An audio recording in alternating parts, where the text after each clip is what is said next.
A lot of data every month. Fact is, according to the latest research studies, most people 50 and up, like me, only use 12 gigs or less each month. Don't get bamboozled by big wireless. At Consumer Cellular, pick what suits your needs. Whether it's 1 gig, 5, 10, or unlimited, the point is, pay for exactly what you need and nothing more. We use the same towers as the big guys, but since we don't own and maintain them, we can pass the savings on to you. Our plans start at just $20 a month, and you'll get the best customer service in the business. I want to invite you to join the millions of people who choose something better than big wireless. Because if you're not using all that data, you're probably getting used. Call 1-888-FREEDOM, visit consumercellular.com/facts or a store near you. Plans include $5 credit for auto pay and e-billing. See site for additional facts. Hey parents, you don't need the latest gizmo, slang, or clothes to be a perfect parent, because kids in foster care don't need perfection. They need you. For more information on how you can adopt, go to adoptuskids.org. A public service announcement from the U.S. Department of Health and Human Services, Adopt Us Kids, and the Ad Council. This is the Money Matters Radio Network, WBNW 1120 AM and W275CM FM, Concord, Boston. The Money Matters Radio Network. October 24th is National Food Day, a perfect time to celebrate fresh, local food right here in Massachusetts. Fall harvest season is in full swing with crisp apples, sweet pears, pumpkins, squash, cranberries, and hearty root vegetables at your neighborhood farmers market. Markets are still open, so grab your bag. Support local farmers and bring home the flavors of autumn. Sponsored by Mass Farmers Markets, helping grow farmers markets across the state. Find your local market at massfarmersmarkets.org.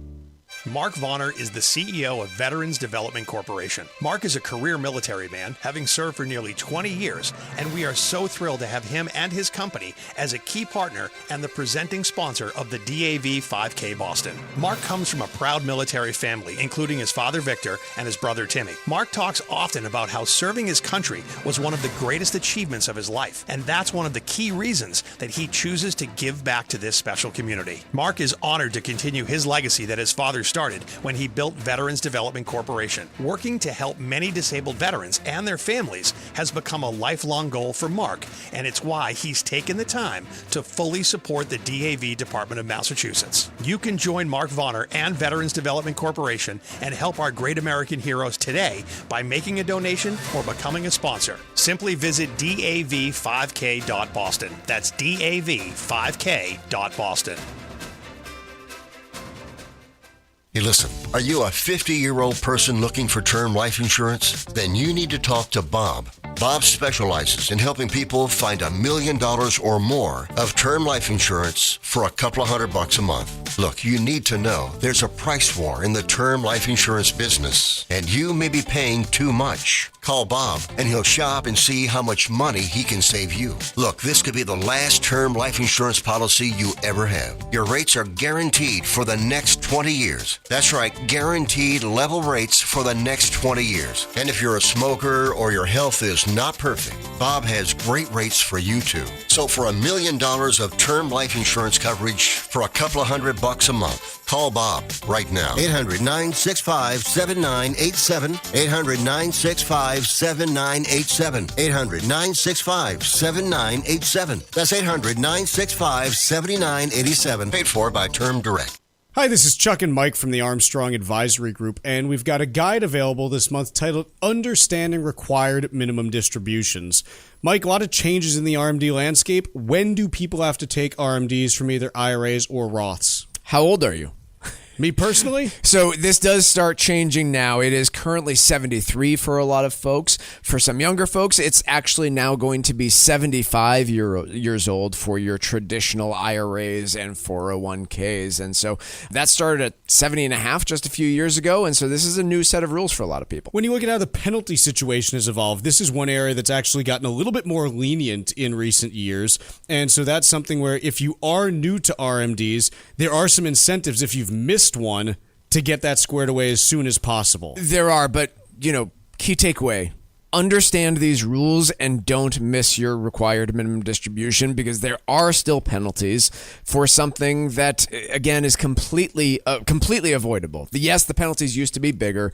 They are less less stringent now and a bit smaller, but it is still unnecessary extra taxes and fees that you will end up paying if you do miss your required minimum distribution. So get our guide and learn a little bit more about how all of this works. Folks, the guide is titled Understanding Required Minimum Distributions, and there are two ways that you can request it. The first is by calling 800-393-4001. The second is by visiting ArmstrongAdvisory.com. Again, that number is 800-393-4001, or you can request it online at ArmstrongAdvisory.com. The proceeding was paid for by Armstrong Advisory Group, a registered investment advisor. Nothing in the ad or in any Armstrong guide is specific financial, legal, or tax advice. Consult your own financial, tax, and estate planning advisors before making any investment decisions. Armstrong may contact you to offer investment advisory services. This is Michael Valila, Adjutant of the Disabled American Veterans Department of Massachusetts. We pride ourselves on being able to support veterans in their time of greatest need, ensuring they receive the protections they deserve. For over 100 years, the DAV of Massachusetts has helped thousands of veterans with housing, transportation, and medical assistance, and you can help too. Please visit dav5k.boston and make a donation today. That's dav5k.boston.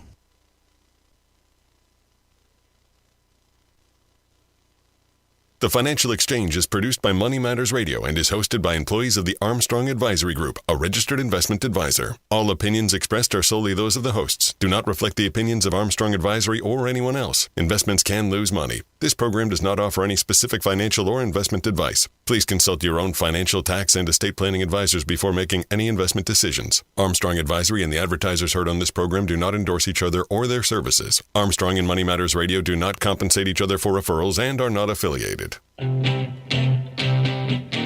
This is the Financial Exchange with Chuck Zodda and Mike Armstrong. Your exclusive look at business and financial news affecting your day, your city, your world. Stay informed and up to date about economic and market trends, plus breaking business news every day.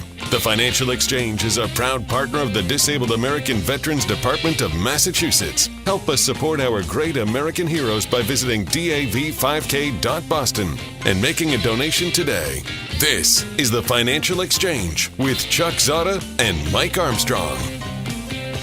Another new week here on the Financial Exchange. It's Chuck, Mike, and Tucker with you. And last week was one of those weeks where an awful lot of movement from day to day, an awful lot of movement within each day, but ultimately not really much that actually happened in markets when you look at, kind of the broader trends that we monitor. It was, a case of, hey, you saw markets, up 1.5% during a day and then closing flat, or down 1.5% during a day and closing flat. Or Friday the case was, hey, futures, when I woke up, I saw futures, S&P futures down 90 points.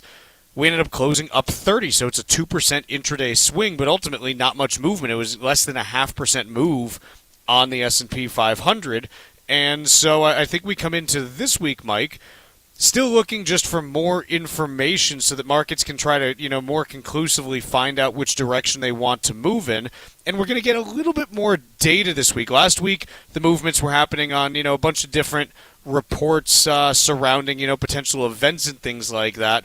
This week, we are going to get existing home sales data on Thursday. Yep. So that's nice, just because, again, not a government report. Comes from, I believe that's National Association of Realtors is where that data set comes from. So that's nice that the realtors are still working. Always good to see.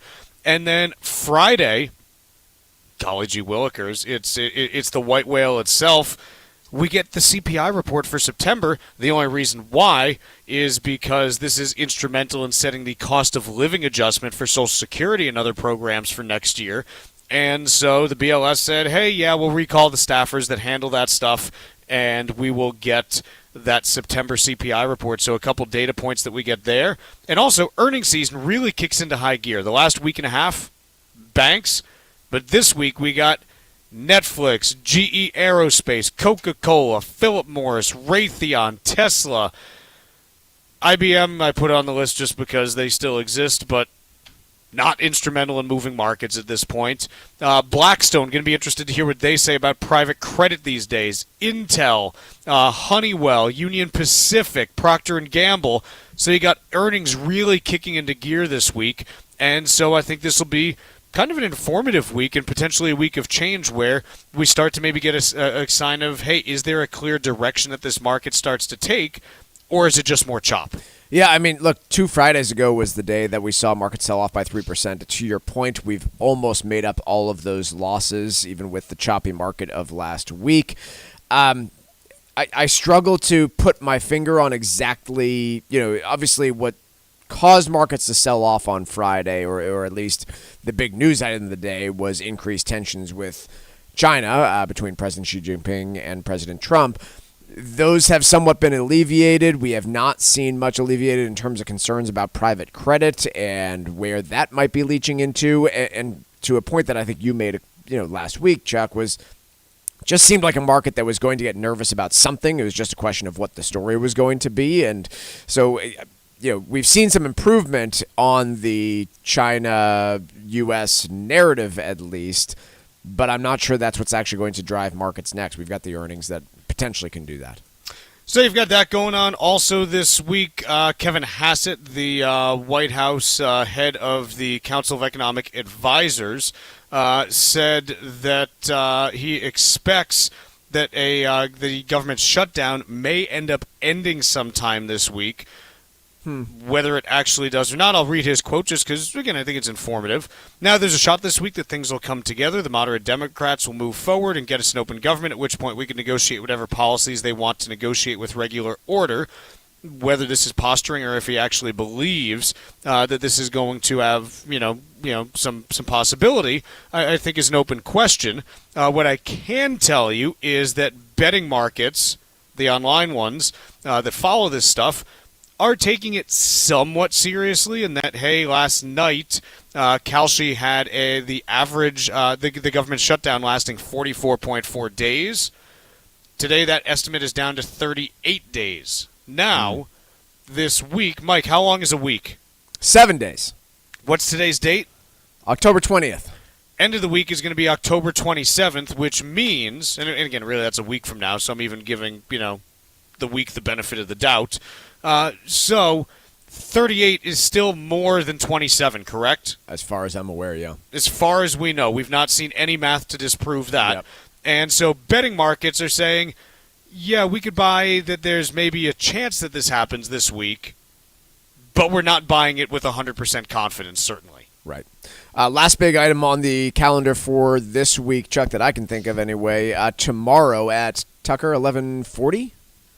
Andrew Ross Sorkin, co-host of CNBC's Squawk Box and author of a new book on the Great Depression, 1929, will be joining us on the program. Like I said, I believe tomorrow at 11:40, Tucker, if I'm not mistaken. Yes, Great. 11:40. So, packed week. Big week. So, let's get into it. Wall Street Journal has a piece. The warning signs lurking below the surface of a record market. So, couple of things when we talk about this. The first is, yes, the headlines are designed to make you nervous.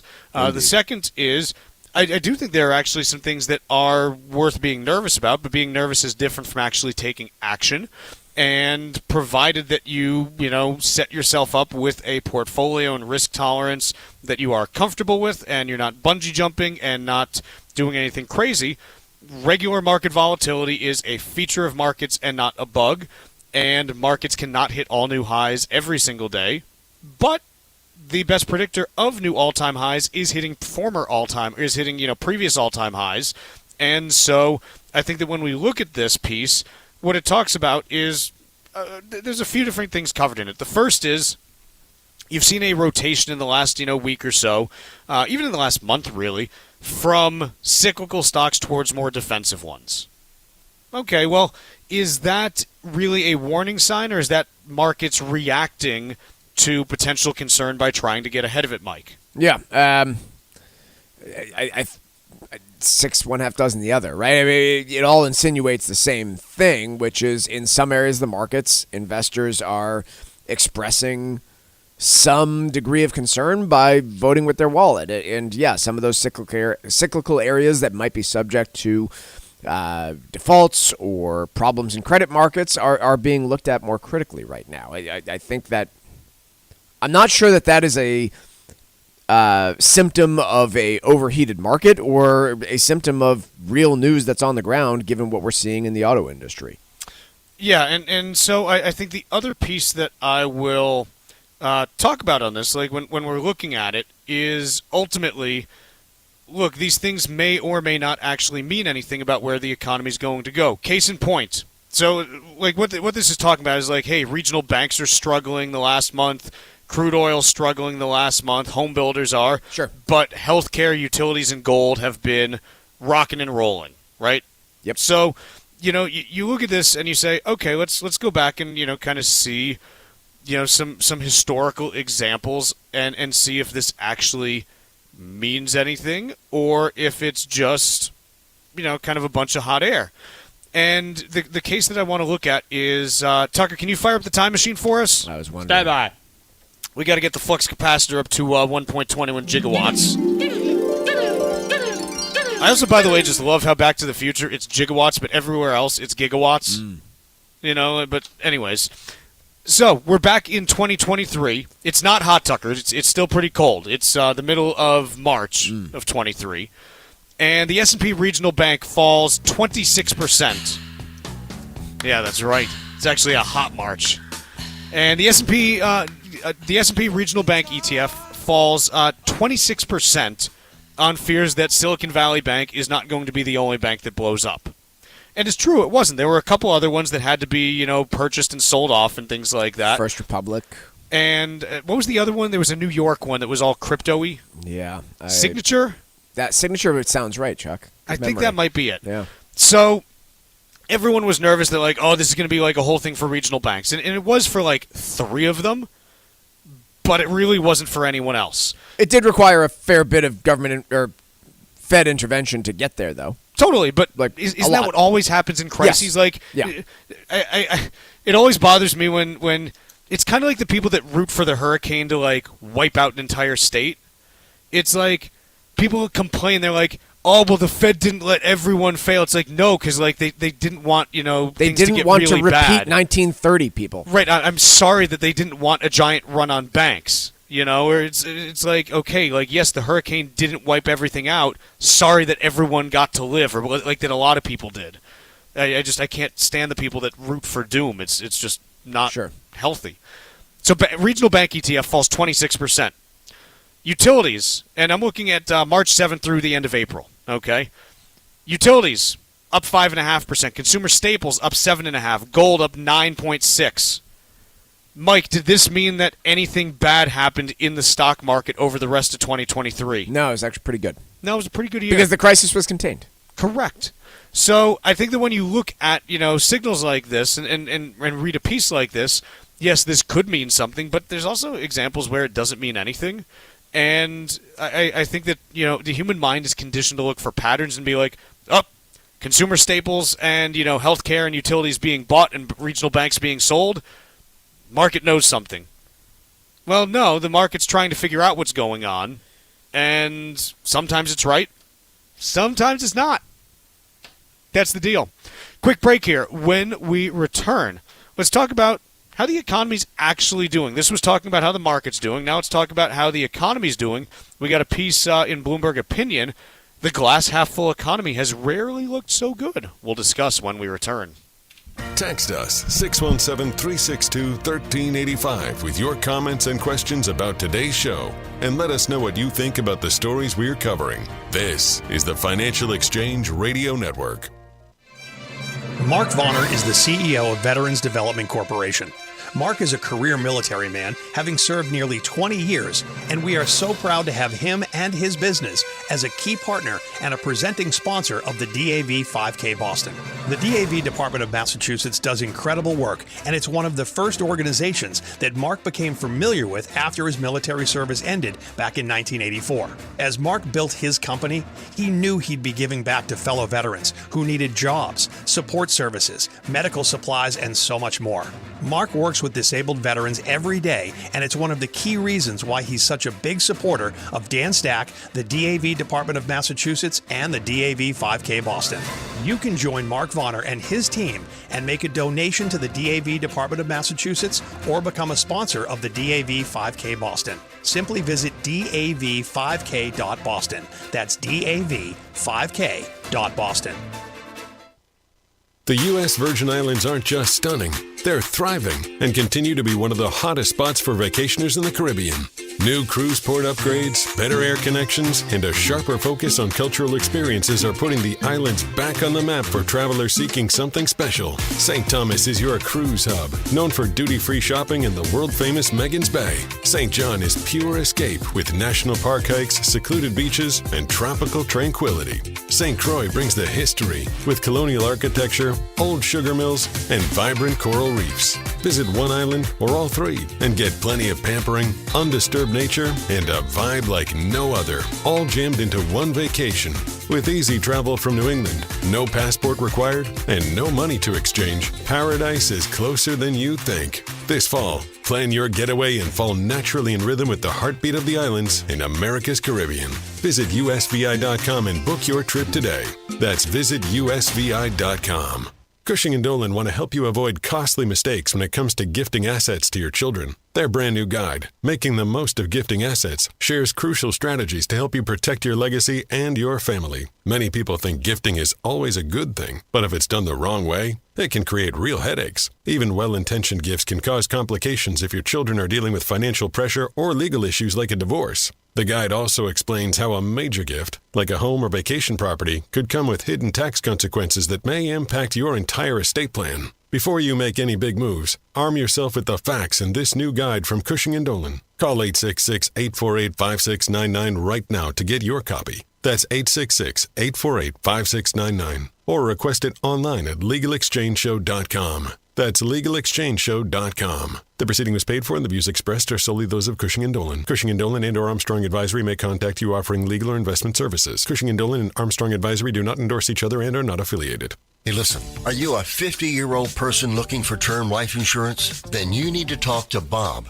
Bob specializes in helping people find $1 million or more of term life insurance for a couple of $100 a month. Look, you need to know there's a price war in the term life insurance business, and you may be paying too much. Call Bob, and he'll shop and see how much money he can save you. Look, this could be the last term life insurance policy you ever have. Your rates are guaranteed for the next 20 years. That's right, guaranteed level rates for the next 20 years. And if you're a smoker or your health is not perfect, Bob has great rates for you too. So for $1 million of term life insurance coverage for a couple of $100 a month, call Bob right now. 800-965-7987. 800-965-7987. 800-965-7987. That's 800-965-7987. Paid for by Term Direct.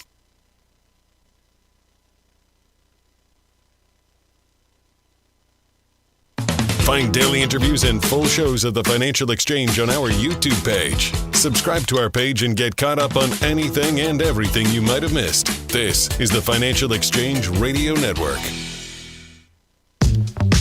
This year's DAV 5K is sold out, but you can still help our great American heroes. The race is Saturday, November 8th at Castle Island, and you can visit dav5k.boston to make a donation of any amount to support our troops. Your gifts help fund free rides to medical appointments for veterans and the nation's first DAV-led housing initiative, providing homes for single veterans and veteran families. Go to dav5k.boston and make your donation today. Mike, we get a piece in the Bloomberg. Glass half full economy has rarely looked so good. Mike, how full? What's the fullest an economy's glass has ever been? 99 maybe? 2021 maybe? What percentage? Because the point that I guess I'll make in 2021, I would say it was spilling over. It was overfull. It was okay. overly full. Okay. Yeah. So we do have situations where that can happen. Aside from that, like I would make the case that like the fullest an economy gets is like 80% full. I don't even really know what that means. There's always something wrong is the point I'm trying to make. Like, Okay. There's never an economy where everything's right, even the one where it's overflowing. Sure. Like that's not right. It's like okay, now caused we are a whole bunch of crying over problems. spilled milk. Yeah. You know, like it's a problem. So, again, it's in the 2010s. Oh, these interest rates are too low. No one can save any money. In the 2020s, interest rates are too high. No one can borrow any money. Like, okay, pick one. Like, it can't. Like, there's no mythical perfect interest rate. So, what is the case that's being made by this piece about where the economy sits today? Well, spending is pretty good. We are growing the economy at a more reasonable pace. There doesn't seem to be a real threat of inflation at this point in time. And so while, again, I think the main thing you can point to as problems under the surface would be the state of about half of the consumers in this country not being able to afford a whole lot. But when you look at broad snapshots of what we can actually measure when it comes to economic growth, productivity, things look reasonable, not overly heated, and like they could, I guess, represent a relatively sustainable, growing economy. That was jumbled there for a minute there. I guess I'm struggling to come up with why people might consider this to be perfect. Do you buy that as the case right now? I do, while acknowledging the threats from a lot of debt having been issued over the last few years and still existing trade threats that I think that are out there. And we still have inflation, kind of not. I don't think that we can say inflation is conclusively not a problem. Agreed. I mean, the biggest threat that I can see to the overall economy and is just a very, very expensive stock market and a lot of speculation in other markets that are marginally attached to the stock market, such as crypto, commodities, and anything tangentially attached to artificial intelligence. And look, I think that when we talk about where the economy sits right now, again, there's always stuff that's wrong. So like I don't think that you can just be like, oh, like the. Can you really quantify? Is there more or less wrong? Right. Aside from if there's actually a recession. Well, no, if you were to sit down and be like, compare this economy to 2016, you'd be like, can you quantitatively be like one is better or worse? You have to be willing to choose a series of data points ahead of time to compare them. I mean, we've talked about things like the misery index. I think that's as good a measurement as many others. You basically add together the unemployment rate plus the inflation rate, and there's your misery index. So are we higher or lower on that than we were in 2016? Probably about the same. I would think so. 4.3 plus 3, 7.3%. 2016 inflation was probably closer to 2, but unemployment was higher. I think there's a lot of things that you can say are comparison points. But it's tough to say if this economy is definitively better or worse than a previous period of time. What I think you can say, this economy is very dynamic. It's very resilient, but there are questions that still need to be answered. There are always questions that need to be answered.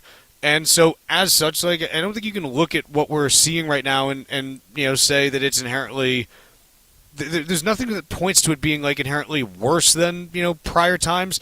There's certainly, I think, if you're talking best economies, this is not late 90s or late 2010s. Agreed. It's not 2018 right now, and it's not 1998, but those are pretty high benchmarks. Because in my opinion, the 2017-2018 economy and 96 through 99 are they're the cream of the crop. So if we're making these comparisons to 2023 for a moment here, we were about the banks and some potential concerns with debt. What are the differences between that and now? We're not seeing a bank run. Great question. We're not seeing a bank run at all. Here are the differences. Unemployment is starting from a more normalized place than the absolutely red-hot labor market that we had in 21 and 22. Yep. So we're starting from a different place there. Consumer spending as well. Consumers are more tapped out now than they were back in 23, so that's a difference. Companies, when we talk about, how they're, talking about hiring and things like that, you do find that they're talking differently now. Yeah. Also more tapped out. Correct. The layoffs that we saw in 23 were from a period where companies admitted they hired too much. Now it's companies saying they don't want to hire anymore. And so I think there's some differences. Another big one, housing. Yeah. Housing Very is in a different much weaker spot now than 2 years ago. But that's, that was the Fed's point of raising interest rates to a certain extent. Quick break here. When we come back, we got Wall Street Watch, and then we're talking about why your Alexa wasn't working this morning. Like us on Facebook and follow us on Twitter @TFE Show. Breaking business news is always first, right here on the Financial Exchange Radio Network. Sometimes we know what's next. Other times, it's impossible to know. Life can change in an instant. Don't be caught standing by the next time someone's heart stops. Knowing CPR gives you the ability to act and takes you from bystander to lifesaver.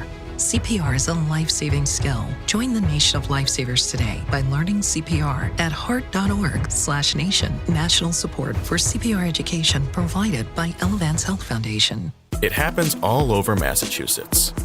Can you tie my shoes? In every home and every community. Be careful on your bike. Learning can happen anytime, anywhere. We'll see you at practice this weekend. And no matter how learning takes place in your family's life, DESE is there as your partner. The Massachusetts Department of Elementary and Secondary Education.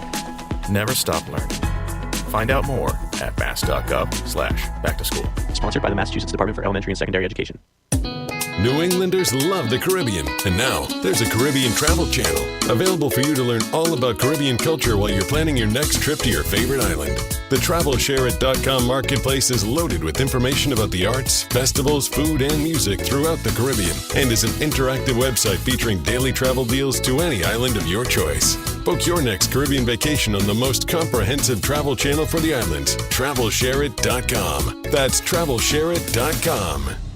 Cushing & Dolan know that gifting assets can be one of the most emotional and challenging parts of estate planning. Their new guide, Making the Most of Gifting Assets, can help you learn what to consider before making a major gift, like your primary home or a vacation property, and avoid unintended tax problems. Call 866-848-5699 to get your copy, or request it online at legalexchangeshow.com. The proceeding was paid for, and the views expressed are solely those of Cushing & Dolan. Cushing & Dolan and/or Armstrong Advisory may contact you offering legal or investment services. Cushing & Dolan and Armstrong Advisory do not endorse each other and are not affiliated. Hi, this is Mike Armstrong from the Armstrong Advisory Group. If you're approaching your 70s, you might be thinking about slowing it down, but the IRS is just getting started. Required minimum distributions, or RMDs, kick in starting at age 73. And if you were born in 1960 or later, that number jumps to 75. RMDs are more than just a box to check. They can impact your taxes, your income plan, and even what you leave to your heirs. If not done properly, it could mean big penalties, but getting them right might help keep your money working for you. Our latest guide, Understanding RMDs, breaks down how they work, when to take them, and strategies that may make them less of a tax headache and more of a financial opportunity. Request your copy today by calling 800-393-4001 or by visiting ArmstrongAdvisory.com. That number again is 800-393-4001 or ArmstrongAdvisory.com. The proceeding was paid for by Armstrong Advisory Group, a registered investment advisor. Nothing in the ad or in any Armstrong guide is specific financial, legal, or tax advice. Consult your own financial, tax, and estate planning advisors before making any investment decisions. Armstrong may contact you to offer investment advisory services. This is Tucker Silva of the Financial Exchange Show, and I'm joined today by estate planning attorney Todd Lutzke, a partner with the law firm of Cushing & Dolan, with their master's in taxation. And today we're talking about the implications of gifting assets away. Todd, if you're trying to protect your assets from the cost of long-term care expenses, what are the risks in giving your assets to a child rather than transferring them to an irrevocable trust? Yeah, it's a very big difference, right? These irrevocable trusts that we do for Medicaid purposes, first and foremost, are incomplete gifts. So you're not actually making a gift at all when you put it into these trusts. But if you give it to a child, now you've made a completed gift. So, for example, if I gave away my house, and people do it, right? You are giving away the built-in gain in that house. You now don't have any control over the house. You can't sell it and buy another one if you want to move. You need the kids' permission for all of that. Plus, if you never sell it and you die, you've trapped the built-in gain for the kids. When they go to sell it, they're going to have to pay capital gains tax. Whereas if you keep it, you can control it, get a step up in basis for the kids when they die, and still protect it from the nursing home through the trust. Either way, it's going to take 5 years. But gifting isn't always the answer. Educate yourself about the implications of gifting your assets away. Request your free copy of Todd's brand new guide called Making the Most of Gifting Assets right now by calling 866-848-5699. That's 866-848-5699. Or you can request a copy on their website, LegalExchangeShow.com. The proceeding was paid for and the views expressed are solely those of Cushing & Dolan. Cushing & Dolan and or Armstrong Advisory may contact you offering legal or investment services. Cushing and Armstrong do not endorse each other and are not affiliated.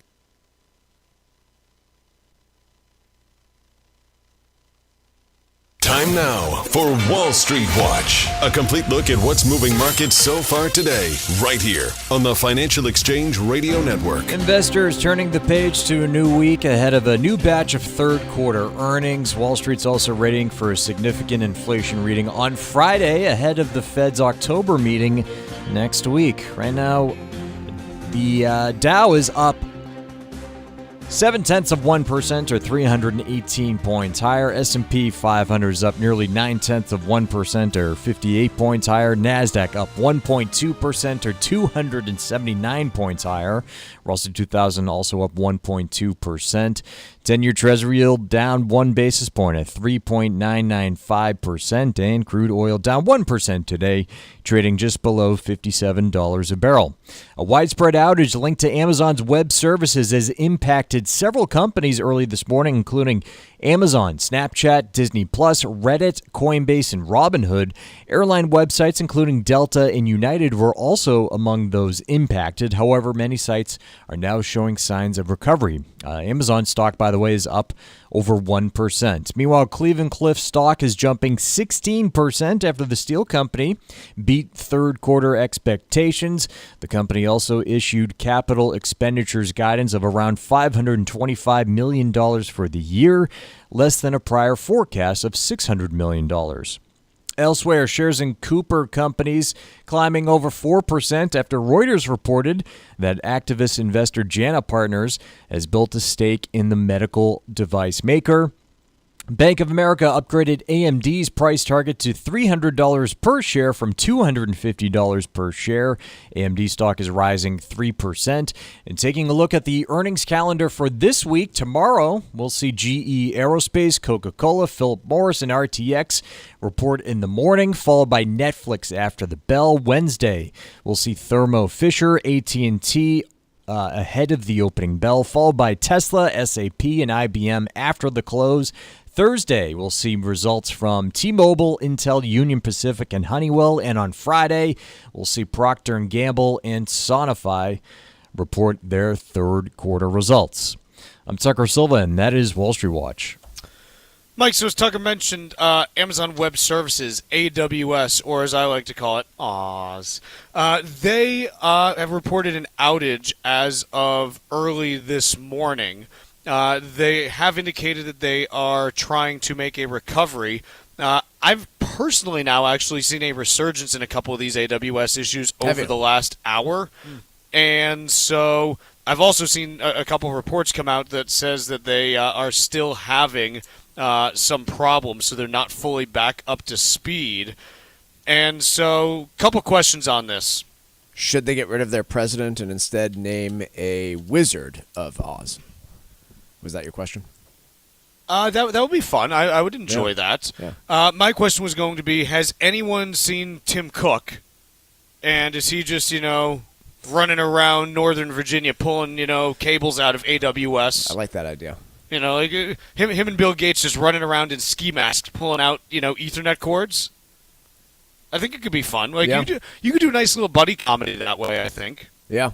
Yeah, Microsoft, it's actually really them, and Google would be the other one that would be interested in seeing this one sink. Yeah, I guess Tim Cook wouldn't really care, but who's Sundar Pichai? Yeah. Yeah, him and Bill could run around, and that'd be it wouldn't be as entertaining as Tim Cook, I don't think. I'm not sure Bill's still running. I like the idea of Tim Cook and Bill Gates trying to be funny, but like it'll be unintentional comedy. So these services, Amazon Web Service dominates. According to Synergy Group, Amazon Web Service currently has a 30% market share of global cloud infrastructure. Microsoft Azure with 20%, and then Google Cloud with about 12% market share. And so, yeah, when Amazon, and we don't know what caused this, by the way, right? Like, no. Could be a fat finger in the code. We've seen that take down things as complicated as this before. It could be a attack on the services. We aren't really certain. I'm sure we will get some data on it over the course of the next few weeks. But when somebody with 30% market share in basically hosting a third of the websites out there goes down, it leads to some noticeable problems. And look, the fact of the matter is that there is like good evidence out there that if Amazon Web Services ever had any kind of extended outage, I'm not really sure how well we do here, Michael. Well, go take a look over in the UK right now at just a much smaller example of this. Land Rover had a hack to their systems. Is it fair to call it that? A cyber attack on their systems that took them absolutely. Down. They were unable to produce cars for a couple months. I know it was over 30 days. Yeah, I was going to say over a month. Like this stuff is a serious risk to the system. And I think national security advisors and such are aware of that, but I don't really see any great solutions, right? I mean, Amazon Web Services still has a 1/3 market share in hosting all of these sites. There are plenty of solutions, but none that anyone wants to pay for. Yeah, I'm sure they'd be quite costly in terms of duplication. Again, the solution to every problem is basically redundancy. Yeah. And the fact is that we've, trained our best and brightest to be like, no, you have to be as lean and mean as possible, which means no redundancy, either in terms of personnel or in terms of systems. And go back a couple years ago. You remember the Colonial Pipeline when that got hacked? Mm-hmm. Couldn't get the oil to flow from one end to the other. You can't just push it through with a giant plunger. Well, I guess here's the question that I have, though, Chuck. So big company sites got taken down, like Facebook, Snapchat, Amazon was temporarily unavailable, Coinbase, Robinhood, Venmo experienced some disruptions. I don't see Bank of America on this list. I don't see Fidelity or Schwab on this list. And maybe it's just luck of the draw, right? That's oftentimes the case. Well, maybe they're just not on the list because you can only write so many names. Again, we'll find out. But I'm actually wondering if large, important institutions are actually focusing on redundancy here, right? Like, did the Pentagon get taken down as part of this, or do they actually have the appropriate redundancies built in to make sure that that doesn't happen? Do large financial institutions have backup plans that allow them to continue to operate? I hope so. I don't know so, but I'm not seeing a list of companies here that I would say are well known for their. Well, no, I've seen there's been reports of sporadic trading issues getting into different platforms and stuff this morning. Okay. Yeah. Okay. I'll pull some of them up. I don't have them offhand, but I can pull them up. Yep. So I don't think financial companies are the only ones that are like, hey, we're going to be redundant. We've had financial trading platforms go down plenty. Completely. Yep.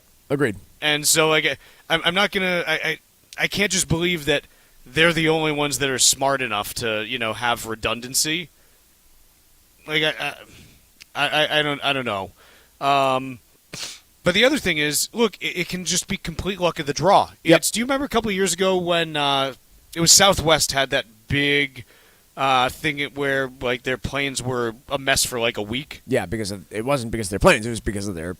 It was an ice storm in yeah. Dallas, Yep. And they were the whole thing just got snarled there. And I said at the time, look, this could happen to any airline. It's just where this, happened to be. We've seen it with other ones where, Delta has it because Atlanta has an ice storm, or Chicago has something, and United is a mess for 3 or 4 days. And this could just be, hey, yeah, maybe you didn't hear about Morgan Stanley or Fidelity because they are on Google's cloud and not on Amazon. Right. I don't know who they use.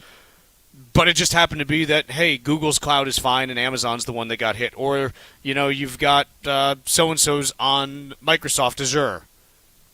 Could entirely be luck of the draw, yes. It's you just don't know on this stuff. So, but I have seen reports of issues getting into brokerages over the course of the morning as well. So I don't think it's as squeaky clean. I think it's more just, hey, you can list a dozen names in any report. Here. This is the one from CNBC. Robinhood's on the list. Who else is there? But, Chuck, that's kind of my point, is that Robinhood's on the list and Fidelity and Schwab are not. And Bank of America and Morgan Stanley aren't on the list. That's precisely my point, is when I look at this list of companies, I don't think of them as mature giant institutions that are critical to... Again, people would disagree here because Delta Airlines is on the list, but I'm looking at Epic Games, Fortnite, Lyft, Max, McDonald's. None of these to me McDonald's are pretty mature. Again, mature company. T-Mobile, phone systems, United, Verizon. But if I'm looking at as CEO of that company, and my app goes down for a day, I guess I'm devastated if the app goes down for a day, even at McDonald's. But my point is that there are big institutions that I don't see on this list that I'm curious about. Yeah. Yep. Let's take a quick break. When we return, let's talk China. Find daily interviews and full shows of the Financial Exchange on our YouTube page. Like us on YouTube and get caught up on anything and everything you might have missed. This is the Financial Exchange Radio Network. Hi, this is Chuck Zodda from the Armstrong Advisory Group. Required minimum distributions, or RMDs, may seem simple, but there's a lot more to them than just taking money out of your IRA. RMDs impact how much you pay in taxes, and they can push your income into higher brackets. And if you miss one, the penalties can be steep. They also affect how much your heirs actually get to keep, which makes timing and strategy crucial. If you have multiple accounts, it's important to know which ones you can combine and which ones you can't in order to help you avoid costly mistakes. Our new guide, Understanding RMDs, shows you how to navigate the rules, limit your tax burden, and plan ahead for your legacy. Request your copy today by calling 800-393-4001. That's 800-393-4001, or you can request the guide from our website, armstrongadvisory.com. The proceeding was paid for by Armstrong Advisory Group, a registered investment advisor. Nothing in the ad or in any Armstrong guide is specific financial, legal, or tax advice. Consult your own financial, tax, and estate planning advisors before making any investment decisions. Armstrong may contact you to offer investment advisory services. The U.S. Virgin Islands aren't just stunning, they're thriving and continue to be one of the hottest spots for vacationers in the Caribbean. New cruise port upgrades, better air connections, and a sharper focus on cultural experiences are putting the islands back on the map for travelers seeking something special. St. Thomas is your cruise hub, known for duty-free shopping in the world-famous Megan's Bay. St. John is pure escape with national park hikes, secluded beaches, and tropical tranquility. St. Croix brings the history with colonial architecture, old sugar mills, and vibrant coral reefs. Visit one island or all three and get plenty of pampering, undisturbed nature, and a vibe like no other, all jammed into one vacation. With easy travel from New England, no passport required, and no money to exchange, paradise is closer than you think. This fall, plan your getaway and fall naturally in rhythm with the heartbeat of the islands in America's Caribbean. Visit usvi.com and book your trip today. That's visitusvi.com. Cushing & Dolan know that gifting assets can be one of the most emotional and challenging parts of estate planning. Their new guide, Making the Most of Gifting Assets, can help you learn what to consider before making a major gift, like your primary home or a vacation property, and avoid unintended tax problems. Call 866-848-5699 to get your copy, or request it online at legalexchangeshow.com. The proceeding was paid for, and the views expressed are solely those of Cushing & Dolan. Cushing & Dolan and or Armstrong Advisory may contact you offering legal or investment services. Cushing & Dolan and Armstrong Advisory do not endorse each other and are not affiliated. This is Michael Valila, Adjutant of the Disabled American Veterans Department of Massachusetts. We focus on the people returning from service, not their specific illness or injury. Our number one goal is to make sure our veterans have the necessary services they need, be it physical, emotional, or financial, so that their transition can be seamless. You can help our great American heroes as well by making a donation today by visiting dav5k.boston. That's dav5k.boston. Here at the Massachusetts Department of Elementary and Secondary Education, we are committed to all students not only attending, but succeeding at school. Your presence is powerful. Share why you attend at doe.mass.edu. Sponsored by the Massachusetts Department of Elementary and Secondary Education. Let's talk LDL. AKA bad cholesterol. The higher your LDL cholesterol, the higher your risk of a heart attack or stroke. Your health matters. Know your number. Talk to your doctor and get your cholesterol checked. And learn how to help lower your LDL bad cholesterol. Because your health is in your hands.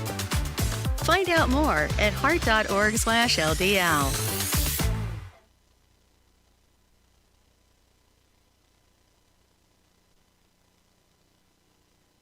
Miss any of the show? Catch up at your convenience by visiting financialexchangeshow.com and clicking the on-demand icon where you'll find all of our interviews and full shows. This is your home for the latest business and financial news in New England and around the country. This is the Financial Exchange Radio Network.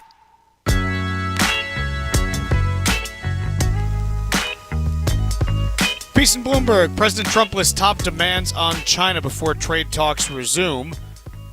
3 key things laid out. Number 1, stop playing games with rare earths. Number 2, crackdown on fentanyl exports and fentanyl precursor exports. Number 3, start buying our soybeans again. Your thoughts, Michael? Yeah, I'm trying to, in my mind, I was thinking through, like, what would each party come away from negotiations? I'm not talking about just these ones, but over the course of the next 12 months with as a win. And it does not seem like it's dramatic change to trade policy. To your point, yeah, buy some of our stuff. I think the Chinese would be quite content if the official tariff rate ended up somewhere in the 20 to 30% range. And I think we would be quite content if we had the flow of rare earths continuing into the United States. Is there really much anything else that I think, in a best case scenario in your mind, Chuck, is there anything else that gets agreed to as part of this?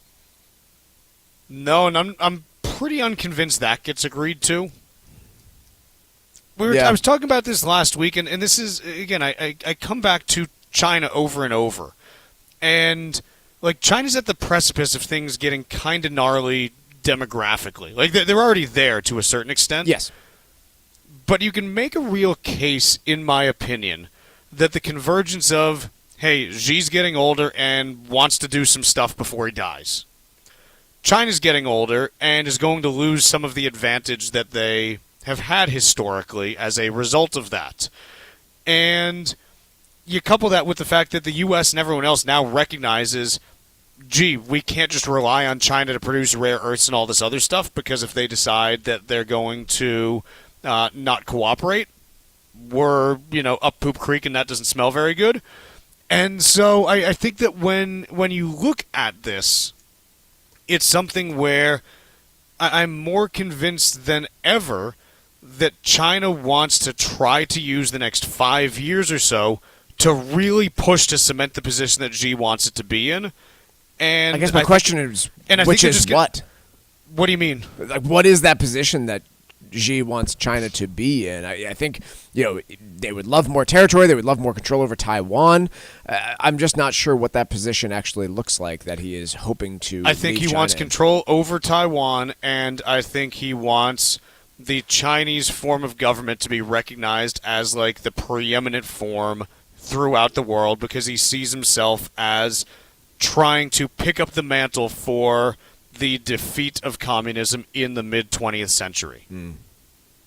And these are things that you can get from, like, his speeches and books, and it's not that he like, sits down and writes, like, his memoirs. That's not really, Xi, but, from his speeches and writings and stuff like that, that's kind of what I think is important to him. And so, in my mind, the relationship just kind of limps along here because we both realize that we're reliant on each other. China wants to run out the clock. We need their rare earths. Yeah, they want to run out the clock on us. We need their rare earths. They need some things from us, largely our consumer. And so you just have these two countries that are kind of relatively dependent on each other, but are generally uncomfortable with each other. And in a worst case, that really blows up like it did over the course of this year. But in a best case, I think it just kind of limps along as the status quo, which is not great for farmers. It's not really great for the pace at which we need to develop some of these rare earth things, but I don't see how it dramatically improves. Yeah. Cushing & Dolan want to help you avoid costly mistakes when it comes to gifting assets to your children. Their brand new guide called Making the Most of Gifting Assets shares crucial strategies to help you protect your legacy and your family.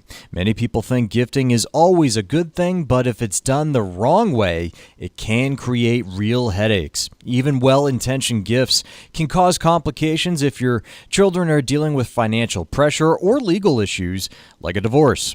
The guide also explains how a major gift like a home or vacation property could come with hidden tax consequences that may impact your entire estate plan.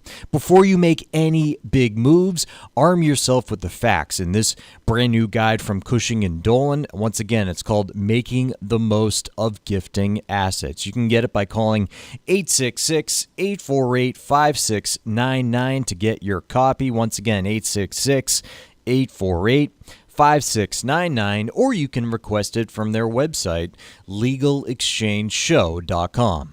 The proceeding was paid for, and the views expressed are solely those of Cushing & Dolan. Cushing & Dolan and/or Armstrong Advisory may contact you offering legal or investment services. Cushing and Armstrong do not endorse each other and are not affiliated.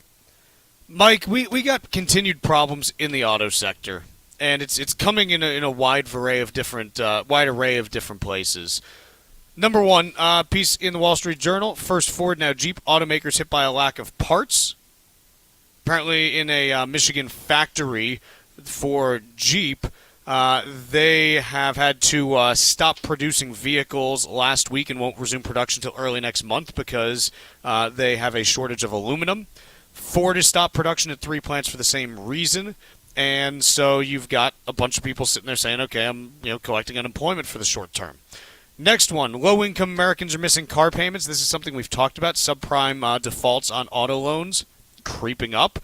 And this one on Friday I sent your way, Primolend. Do we have any idea who they actually are before this piece was written, Mike? Did not know of them on Thursday of last week, knew about them on Friday. Basically, they are a company that provides financing to dealerships that cater to subprime borrowers. Creditors of them are talking about whether or not they want to push the company to file for bankruptcy because they haven't gotten paid for months. Something reeks in the auto sector, Michael. This is not a one-off here. Like, this is now like 3, 4, 5 things that we're getting to in a month. There is something stinky in autos. Yeah, at least we know what it is, right? Like, it's no mystery. It's too much debt. It's too much debt. Too much debt on the part of consumers, too much debt on the part of the companies that are involved in the manufacturing and lending in the industry. So there's too much debt generally.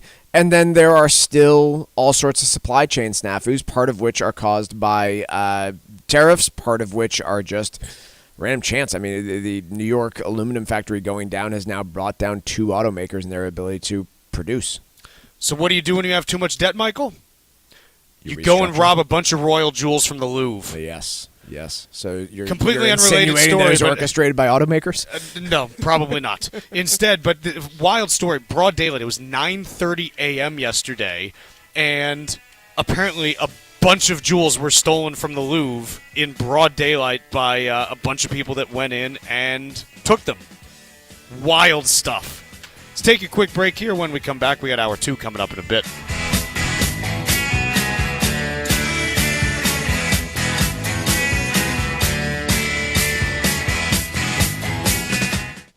Are you over the age of 50? Want peace of mind and financial security for your family? Here's an important message to you from Senior Care USA. The average funeral now costs over $10,000. That leaves your loved ones the burden of paying your debts and funeral costs. Our plans start as low as $1 per day and will pay your family up to $30,000 to help pay for your funeral and other expenses. There are no medical exams. Your rates will never increase, and your plan cannot be canceled, regardless of your medical conditions, as long as you make your premium payments. Get up to $30,000 in final expense insurance. Call now for free information. Just answer a few simple questions and get approved right over the phone in just a few minutes. Call right now. Call 800-378-3818. 800-378-3818. 800-378-3818. That's 800-378-3818.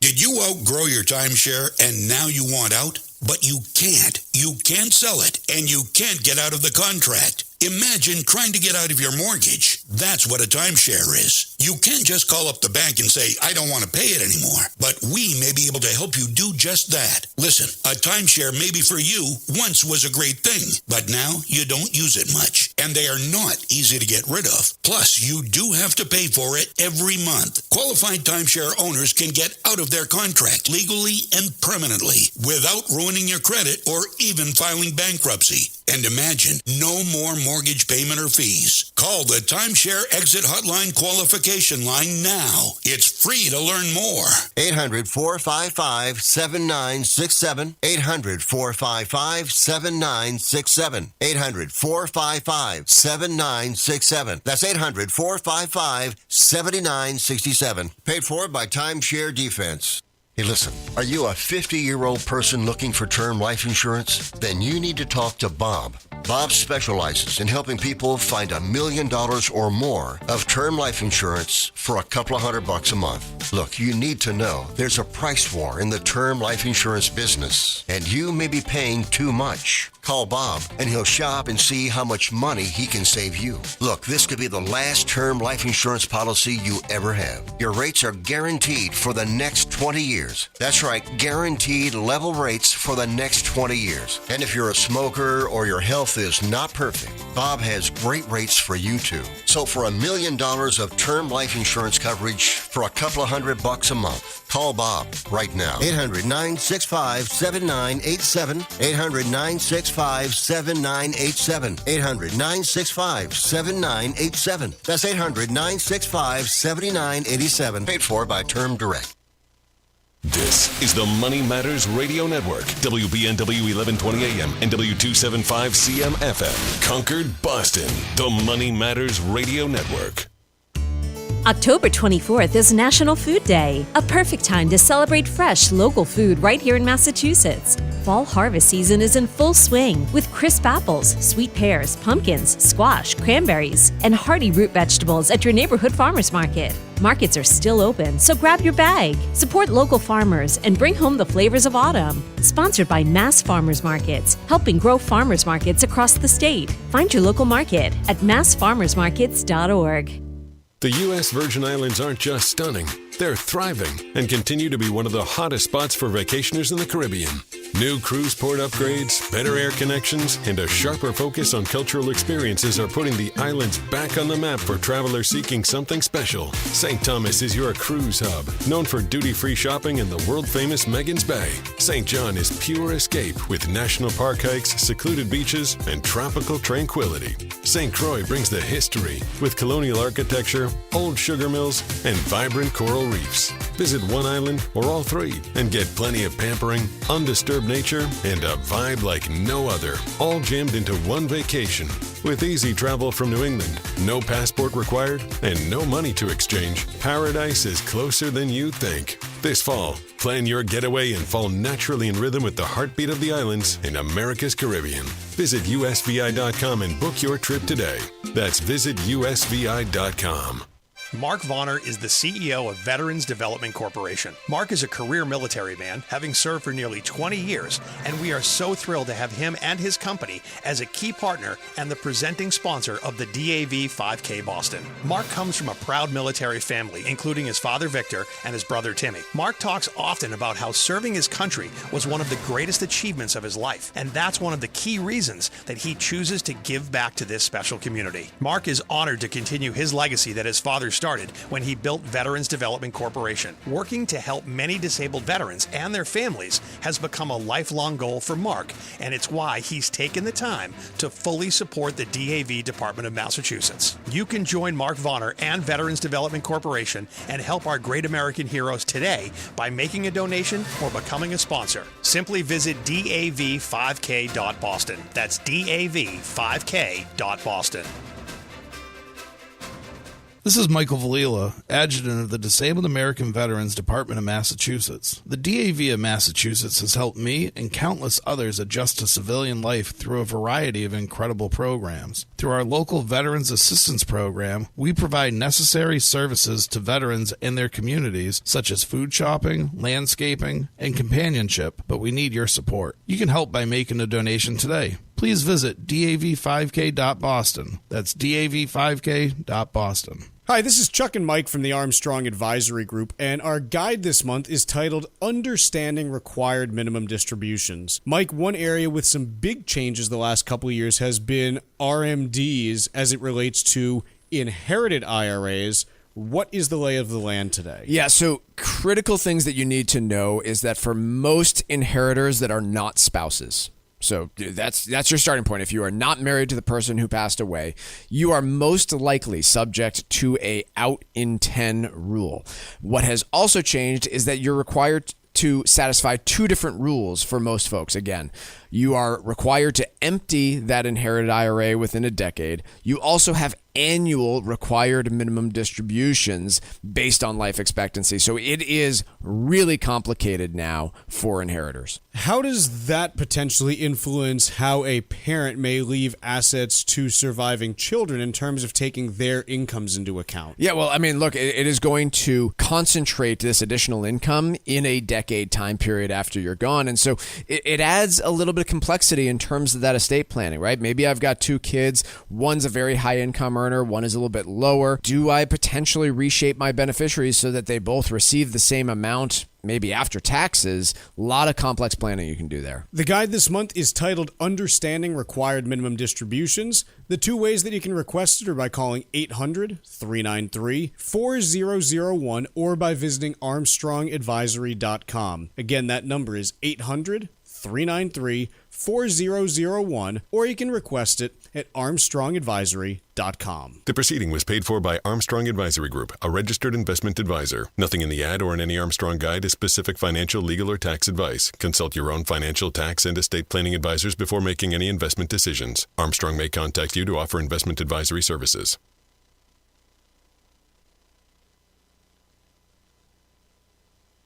The Financial Exchange is produced by Money Matters Radio and is hosted by employees of the Armstrong Advisory Group, a registered investment advisor. All opinions expressed are solely those of the hosts, do not reflect the opinions of Armstrong Advisory or anyone else. Investments can lose money. This program does not offer any specific financial or investment advice. Please consult your own financial, tax, and estate planning advisors before making any investment decisions. Armstrong Advisory and the advertisers heard on this program do not endorse each other or their services. Armstrong and Money Matters Radio do not compensate each other for referrals and are not affiliated. This is the Financial Exchange with Chuck Zodda and Mike Armstrong. Your exclusive look at business and financial news affecting your day, your city, your world. Stay informed and up to date about economic and market trends, plus breaking business news every day. The Financial Exchange is a proud partner of the Disabled American Veterans Department of Massachusetts. Help us support our great American heroes by visiting dav5k.boston and making a donation today. This is the Financial Exchange with Chuck Zodda and Mike Armstrong. Chuck, Mike Tucker with you, and as we kick off another week here, we've got stocks looking awfully nice. Or at least in the aggregate, they're looking awfully nice. Take a look around major markets, and what we are seeing, S&P 500 up 1%, about 67 points. The Dow Jones Industrial Average is up 384 points, or about 0.83%. And the NASDAQ Composite is up about 1.4%, 316 points. So all major U.S. indices are in the green. We got the 10-year Treasury back down below 4% again at 3.999. Yep, that's 3.999 to quote... 9 times. Thank you, Tucker. I knew you were going to be right there with it. I appreciate that. And so we get the 10-year Treasury below 4%, very, very briefly. The U.S. dollar index. Mike, how do you feel about adding the dollar index to what we talk about at the start of a show? If we're going to, we're going to need some people to have some context for it, because What do you mean? It's moved how much a the lot. dollar's worth. Yeah, I got that, but People will get it as they go. I mean, you build the familiarity, the continuity. It's a relationship business. Sure. Dollar index is at 98.29, up 0.1%, so dollar strengthening just a touch today. Despite that, gold up 3.25% to 43.49 and 10 cents, up $135 today. Despite that, still not at a new all-time high. We got a little bit more room to go until we get there, but gold is back on track today after a little bit of a pullback on Friday. So that's what's going on in major markets.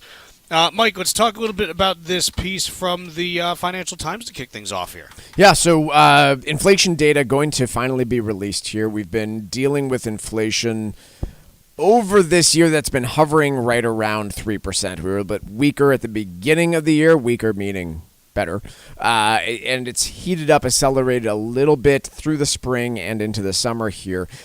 So we're going to be getting this reading, what is it, Friday of this week, Chuck? Yeah, it's going to be Friday. So Friday this week we'll get this reading. My anticipation would be right around 3% on CPI. I'm going to pull up my numbers. Do you know where we were on the most recent reading for CPI? Are we talking monthly or annually that you want? Either. Either and both, actually. Yep, yeah. I got both for you. So CPI was at 0.4% for the month and 2.92% year over year. Right. Core CPI was 0.35% for the month and 3.11% year over year. So we have been showing a general acceleration. The questions that I continue to have, hey, does that continue?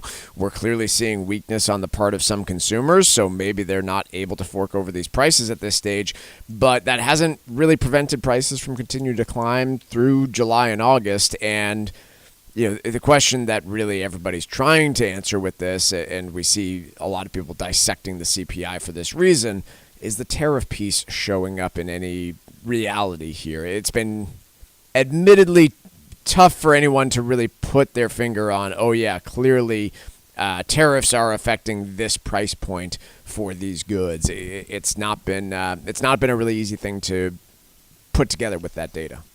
No, I mean, no one. You don't get an itemized price, which is like, hey, you're buying a car. This is how much you paid for the aluminum, and here was the tariffs. This is how much you paid for the steel. Here was. Remember the when tariffs. Amazon wanted to do that? For about 2 hours. Yeah, until the president called up Jeff. Yeah, it was a very very short-lived move by Amazon to do that. So I think that when we look at this, ultimately the piece that is concerning to me on the inflation front. Everyone who's listening in their car right now, what percentage of our listeners do you think are in the car right now? 63. I was going to say 81. Well. In any case, everyone who's listening right now, even if you're not in the car, if you've been in a car recently, you drive around and you say, hey, gas is cheaper than it was a year ago. Gas is cheaper than it was a month ago. Gas prices are coming down. We see this, by the way, with the AAA national average for gas prices, 303 and 0.6 cents. That's down 15 cents in the last month. Wow. So gas prices are down. Even, you look at most of last year, they were in the 340, 350 range, so down about 10% from there. So here's the part that's concerning to me, Michael. And when I say Michael, it's serious stuff. It's got a couple real. Michaels today, actually. Yeah. Here's the part that concerns me. We're seeing 3% inflation at a time when gas prices are down 10% year over year. Can we expect gas prices to fall 10% every year? I would think not. No. You would likely eventually reach a point where producers just throw their hands in the air. I mean, yes. We might already be there. You might be seeing that based on, I talk with my buddies that work down in the Gulf, and they're like, yeah, the rigs aren't, quite in the high demand they were at, back when, oil was, trading $80, $90 a barrel. And, that's what you would expect. It's supply and demand. So, I think when I look at this, my concern is, hey, we've got these questions about the U.S. economy right now. Hiring slow, housing slow. We've covered them at length. When these problems resolve, because they will, not every problem lasts forever. No problem lasts forever. When these problems resolve and things pick up further, what does that do to oil prices? And what does that in turn do to inflation that is at 3% even with falling oil prices? Yeah. That's the one. It's a fair question. It's not a problem for today, but it is a problem probably for the back half of next year into 2027. Yeah. I mean, look, the other important question here is how long can consumers support these prices? It's been a question of the top 10%, and to me, the answer is entirely dependent on that wealth effect. Right? If the stock market takes a big hit, then they are not going to be spending in the way that they have been, and maybe inflation isn't a problem. But it's very difficult for me to see a situation where inflation now gets below that, like, for any long period of time, below 2.75 without a pretty ugly recession or market fall. Yeah. It's kind of the way it feels to me. I think that's a fair way to look at it. Let's take a quick break here. When we return, we're going to be joined by Anne-Marie Conti from Wirecutter, talking about navigating tariffs this holiday season. We'll also do a little bit of trivia as well. Hear the Financial Exchange every day from 11 to noon on SiriusXM's Business Radio Channel 132.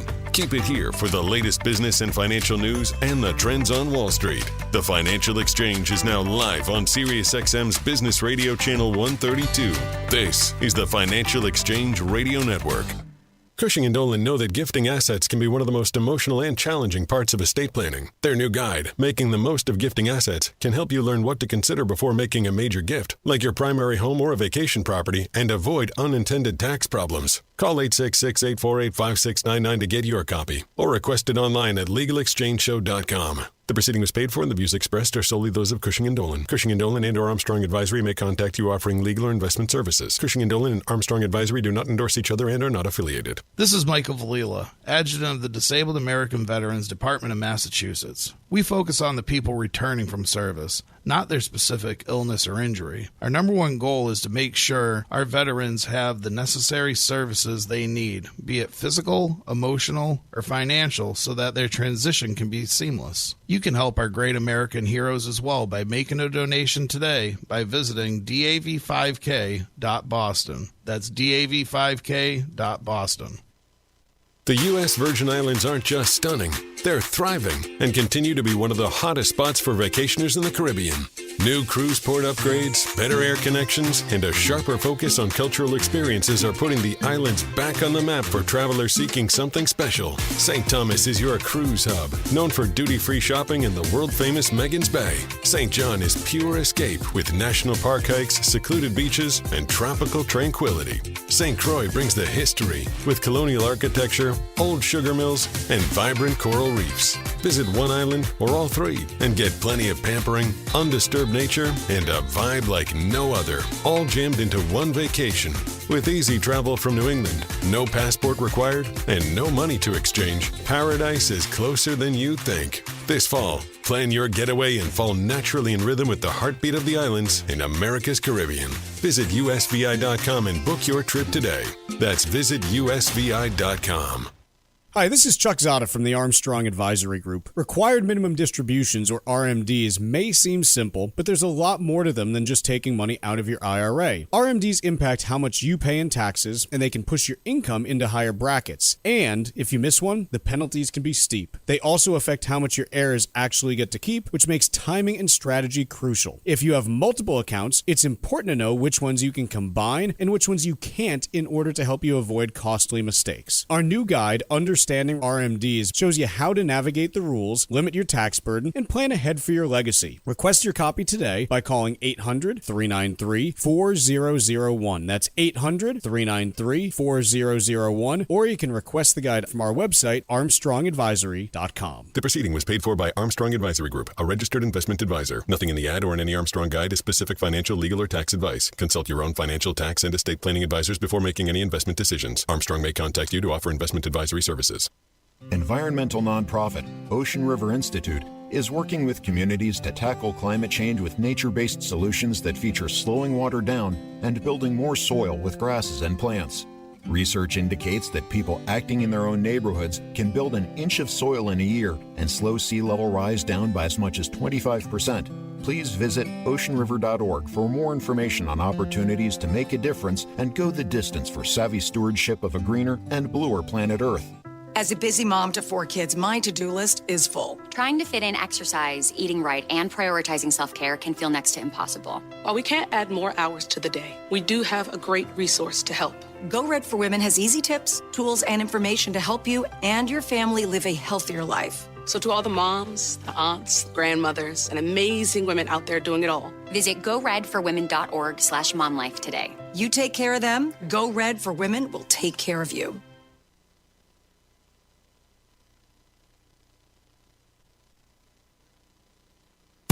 The Financial Exchange streams live on YouTube. Subscribe to our page and stay up to date on breaking business news all morning long. This is the Financial Exchange Radio Network. This segment of the Financial Exchange is brought to you by the U.S. Virgin Islands Department of Tourism. Looking for a getaway that's easy, warm, and unforgettable? Discover the magic of the U.S. Virgin Islands, St. Croix, St. Thomas, and St. John. Just a short flight from New England with no passport needed and no money to exchange.